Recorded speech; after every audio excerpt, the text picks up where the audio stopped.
Welcome back New energy. to another episode of your mama's favorite podcast. That was a crack of my ever. Welcome back, ladies, gentlemen, boys and girls, kids, grandparents, aunts, uncles, and to your next door neighbor. My name is Fred Rittenauer, and I am brought to you here by my co-host, my partner, Yo, I didn't bring him here. I actually came here. Dylan Thacker. Everybody, please give it up. Put in fake applause. I don't know how to do that. I actually do. If you guys are new here, we talk about religion, Oh, God. Here we go, bro. sobriety, mental health, your mom, physical health, why you should be happy, why you need. I'm honestly scared with the direction of this podcast already. The sobriety piece really got me. Just kidding. Welcome back, ladies and gentlemen, to another episode of Desire to Inspire. We're keeping all that in. I'm Freddie. Yeah, I wasn't cutting it. Here with Dylan for another episode, and I kind of do want to bring this in by Speaking of sobriety, though. Sponsor time. Oh, wait. You're going to bring it with something different? I thought that's where you were going.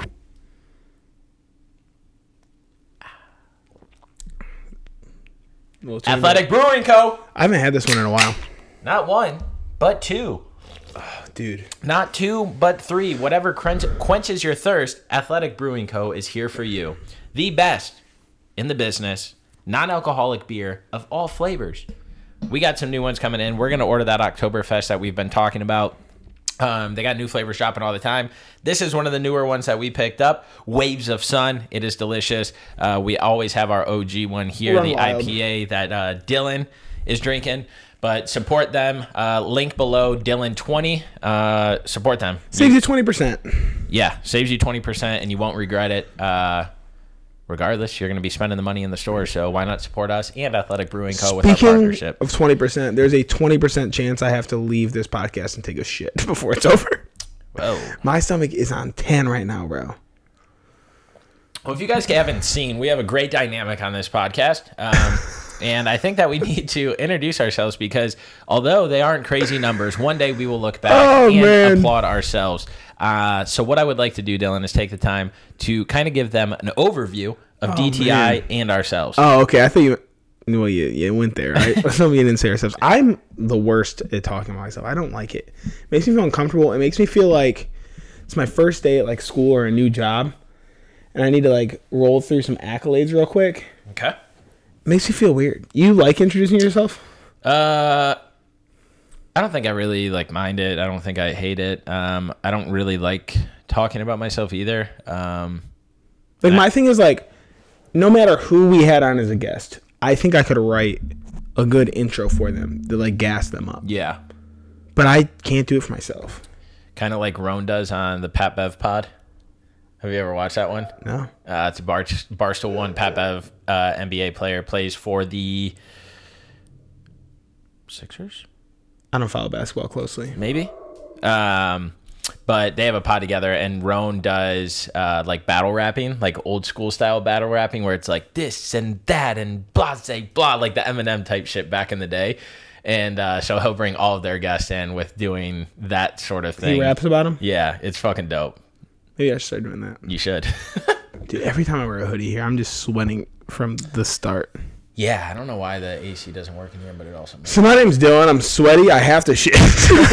We don't need to introduce ourselves, but I do want to introduce DTI because I do feel like the views are going up. So I want people to know now that we're posting and actually promoting our podcast more. For the people that are just joining us, Desire to Inspire right now is a brand that Dylan and I collaboratively came up with. I would say it's a movement that we came up with. It's a passion that we both came up with. And it's something that will one day be globally known because of the way that we orchestrate, facilitate, and go about things.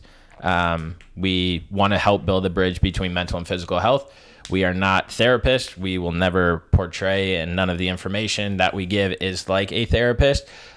We are big into the physical space and have our own journeys and stories. That would be something I would want us to introduce if we were to introduce ourselves. But how do we bring that mental or that? Oh, I thought if you want to go like in-depth introductions, we could do that. I could talk about myself in long form. It's not good at giving like a little snippet of who I am. Makes sense. So we came together through our own stories to build DTI, as it's known, Desire to Inspire, to build that bridge between mental and physical health. So looking at the mental health side of things, what don't we like? Looking at the physical health side of things, what don't we like? Okay, now how can we take that and create our own formula to it? Because no matter who you talk to, there's always an expert. Somebody always knows, or somebody thinks they're an expert because they know the space and they've been in it for a long time. But what I can say is that through all great things or through all unknown things, there is a lot to be learned through the approach and the direction that people take. And so I think we have a very cool, good, strategic approach on how we partner and how we help clients that join the Inspired. So there's DTI, Desire to Inspire, and then we have a community, The Inspired, where we're bringing like-minded individuals into this community that want to change something in their life. They want to get back on track. They want to get that train back on the track, moving in the right direction, but don't know where to start. And so instead of capturing on the physical side, those top clients paying $500 a month for that training program, how can we capture the everyday person that's not going to be jumping on stages to compete, who's not going to be, I mean, if you want, we can help you with this, but like a triathlon or a marathon runner, like those niches, they're very niche clients. Not saying that we can't support those, but we wanted to be able to attract the masses and be able to help the common everyday person. And so through that, we've started to build this brand, this platform that is far from what it's going to be one day, through our own stories and journeys throughout life. Anything to add? No, I think you nailed it. Beautiful. I don't want to reiterate. And so with that, one of the things that we focus on, we talked a podcast or two ago about reps and how it's important to put those reps in and day out, because it doesn't matter where we are in life. Repetition will get us, repetition with consistency will yield the results that we want to see. And understanding that things are hard because we're not used to doing them, understanding that the reason we feel old is because we stopped doing a lot of things that we do as kids. So our body's like, well, I don't know how to operate anymore. I don't know how to handle myself like I used to because my muscles are weaker than they are. My tendons are weaker. I'm not as active. And so how can we partner all of this and like keep striving to move forward in said area of life? And so the next part that I wanted to talk about, and I hope that you will provide a lot of feedback or a lot of insight, is around this word that we use probably more often than reps and consistency. Okay. And that is habits. I know that, or you guys know that I have a big love for habits because I think it starts with the general idea of, okay, we're painting this picture, as I always preach, and we're painting these little strokes. Those little strokes are like the habits. And then the habits, you know what you have to do. And so then you start the repetition, the consistency to follow that, or start the reps, consistency, and the habits follow, because then it becomes ingrained. And so when you think of habits, what comes to your mind, and what are some habits that you have in place today? So for me personally, when I think of habits, and I actually don't know if I ever really necessarily used the word habits as much until like you like brought it as like a forefront thing like that we should focus on. Mm-hmm. And I believe that it's a very important thing, and I can get behind it easily because they've always been in place and I just didn't really recognize them. I think for me, I actually just have a very addictive personality. And so the biggest change that I've experienced is shifting from like having negative addictions to positive ones. Because at this point, it's today, I told myself this morning, I actually laid out everything for the gym, a habit that I do the night before. There we go. Just have everything ready. So all I got to do is get dressed and I'm out the door in like 10 minutes. And I laid everything out last night. I woke up before my alarm this morning. I was like, you know what? Like I was like looking through like the rest of the week. Like, what do I have going on? When am I going to fit things in? And I was like, I'm going to take a rest day. And so I convinced myself I was taking a rest day. I talked to some people this morning, told them I wasn't doing anything. And then Tone sent a snap to the group. He went on a run. I was like, I kind of want to go for a run. And it's not even like so much that I wanted to. I felt like I needed to, which could become a negative, even though it's something that should be looked at positive.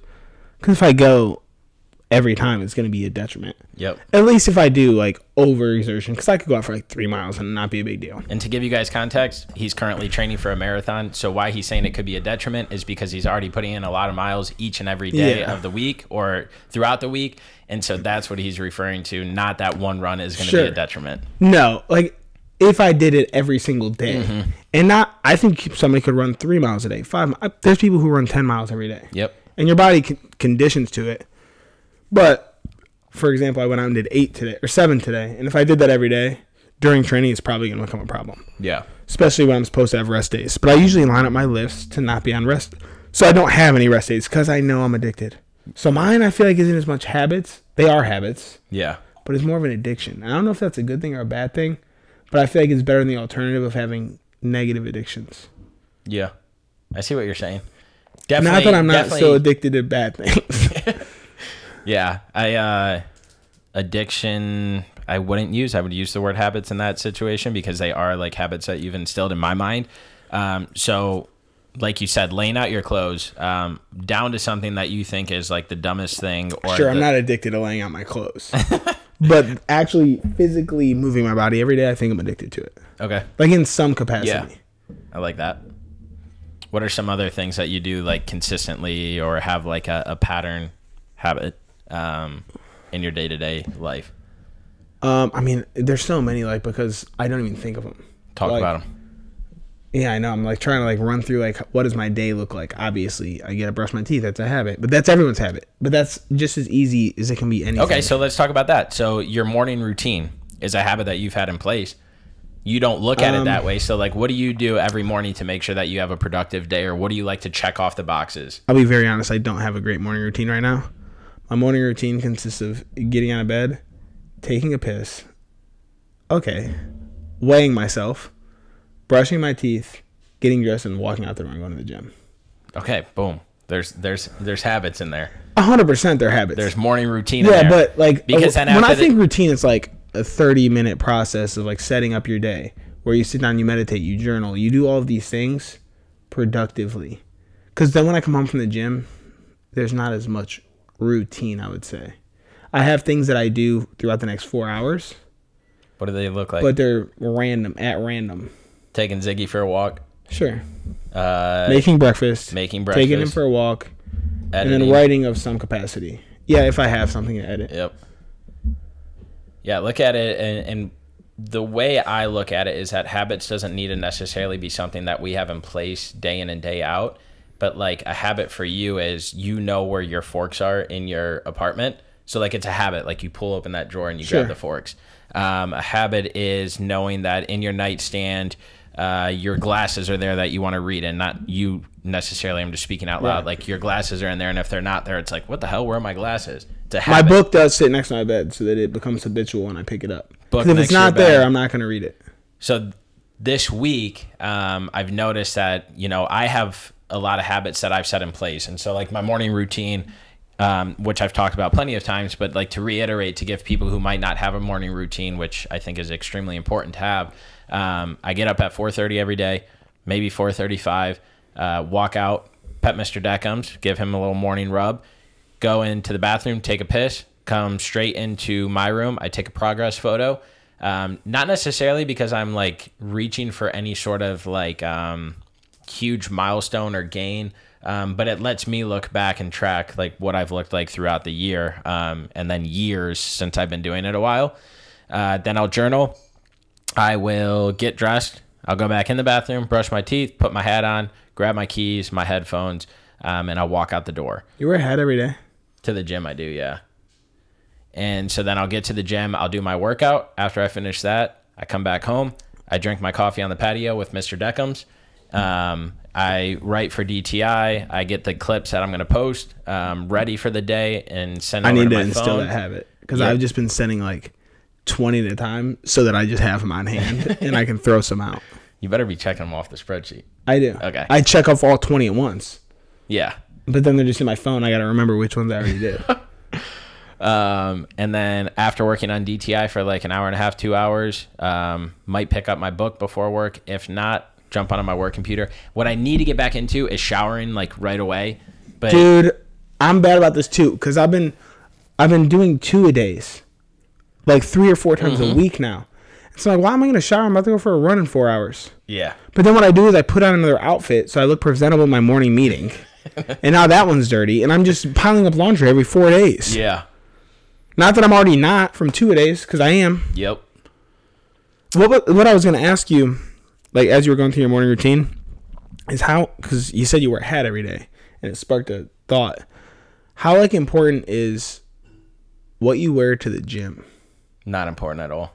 Like that's a habit for me. It's like finding the outfit I want. Like I don't just grab things. Like I go through, and that's why I don't wear a hat every day, because I'm very anal about like, you wore a hat yesterday. Why about to wear a hat 2 days in a row? Nah, I wear like if I walk in without a hat, people are probably like, what the fuck?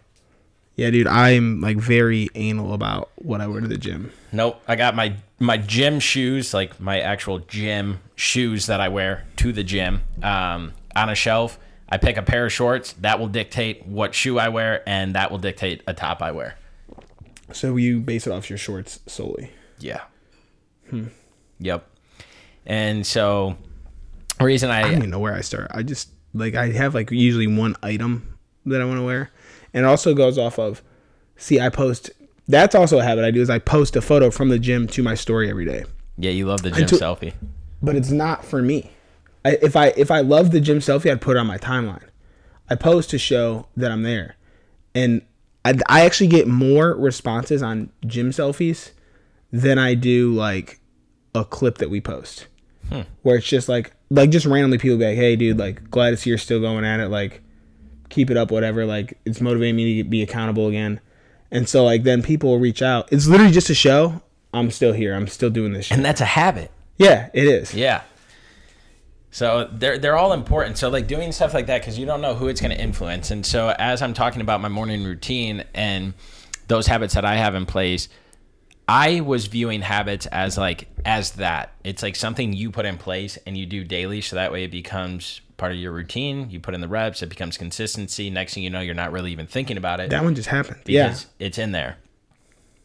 And then, little did I know, habits are way bigger than that. Okay. Continue. This week, little low, got a new package in the mail. And she rearranged the kitchen while I was gone. And so where I usually go to get my rice scooper, it wasn't in there. Where I go to that's the worst feeling. Where I go to get my straws for my smoothie, they weren't in there. When I go and get the tongs for the grill, they're not in. And I'm like, oh shit. I was like, all of these things that we do daily that we don't even think of are habits in our life. I am so conditioned to know that the middle drawer is the one where I would go to get like the junk drawer. The one on the left is where my tongs would be. The one on the right is where our like measuring cups and straws and stuff would be. The one next to the, like all these, and I'm like, oh my gosh.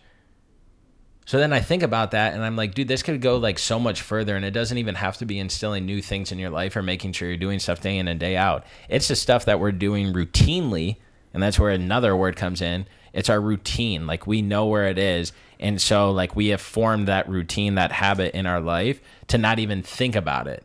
So now I'm like, oh my God. Okay, like, yeah, that makes sense because I make a habit of putting my clothes in my closet a certain way. My shoes are in a certain place. So when I go to reach for one and it's someone else, I'm like, oh my God. And it just made me realize that like the stuff that we do daily that we don't think about could lead to the change that we want in our life.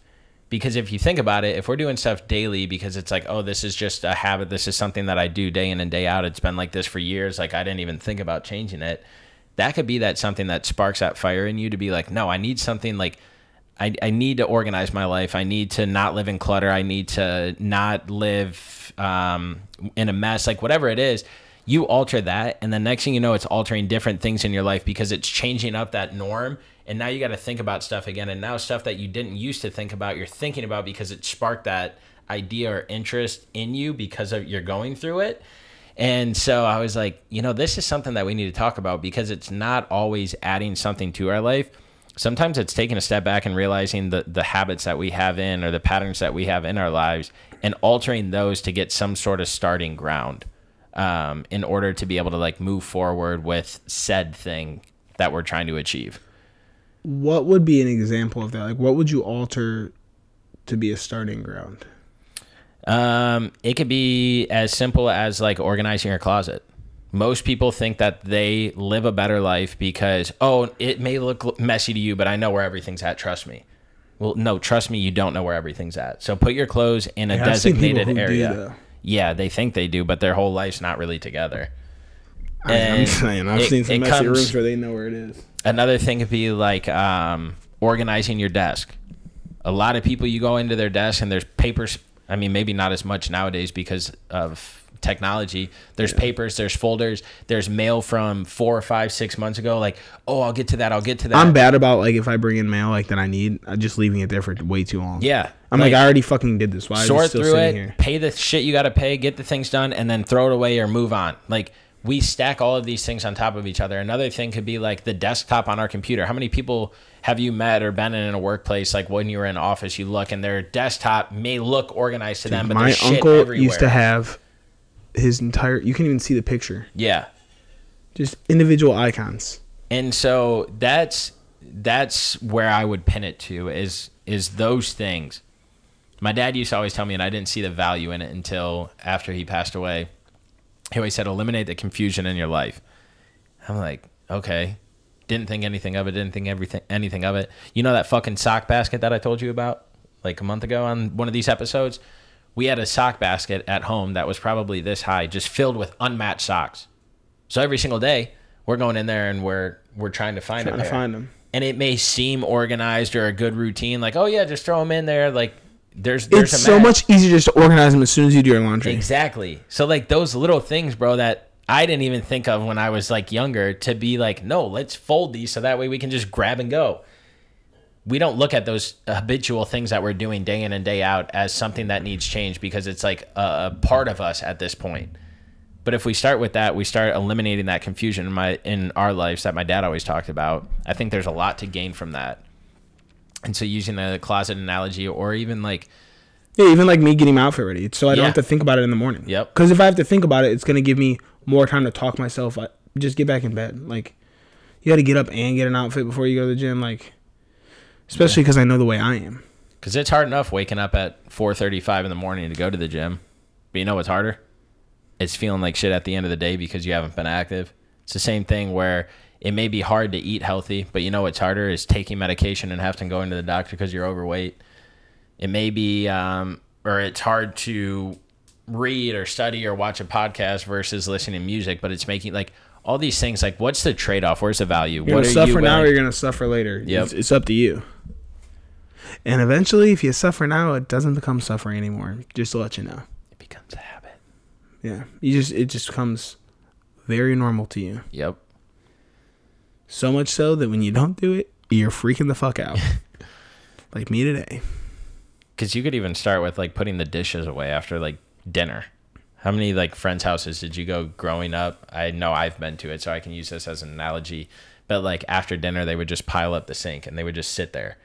Like, you know how easy it is to just fucking rinse something off and throw it in the dishwasher, or rinse something off. We didn't have a dishwasher.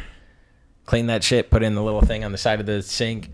But some people will put the dishes in there. They'll let them get all crusty. Then they got to come home from work the next day. Worse. Like, fuck. Now I got to clean these. All that shit leads to depression. Like, legit. It's like, as shit piles up, it just seems like it becomes more and more unbearable. Yeah. And everything in your life seems so overwhelming that you don't start anywhere. Yep. Because you got too many things lingering. Like I said, it's the same as the desk analogy or the mail that you bring in. Don't let the mail pile up. Fucking clean it. Get rid of it. Cool. It's gone. But to drive home that point is we let all of these little things like, oh, I know I need to do this. I know I need to change this. I know I need to work on this, that like you can't ever get to a starting ground because you have so many things that you're trying to backlog and like check those off the box that those don't even get checked off. And then you just get stressed out and it's like, oh, I'll just worry about it tomorrow. Let me go sit on the couch and watch Netflix and scroll my phone because it's easier. People don't want to hold themselves accountable to realize, like we talked about last episode or a couple episodes when this one comes out, about that internal ownership, that it's you, it's not any outside factor. And once you become okay with that, or once you have an understanding of that, it will all fall in place. But It's we a can't even hold super big ourselves mindset accountable. shift. When you realize like good or bad, it's on me. It takes a lot of the pressure off. Like, why are you worried about what other people do? It might piss you off in the moment, but like at the end of the day, it doesn't affect you. Like At all. Everybody gets so caught up on everything around them, but like just work on you. Stop giving a fuck about everybody else. Yeah. I think I just wrote a newsletter about this. That's not even out yet. It comes out next week. And I guess by the time this is out, it just came out. Speaking of newsletter. Yeah, I know. I was thinking that when you brought up a newsletter earlier. I didn't ask because it went to spam last week, so I wasn't sure.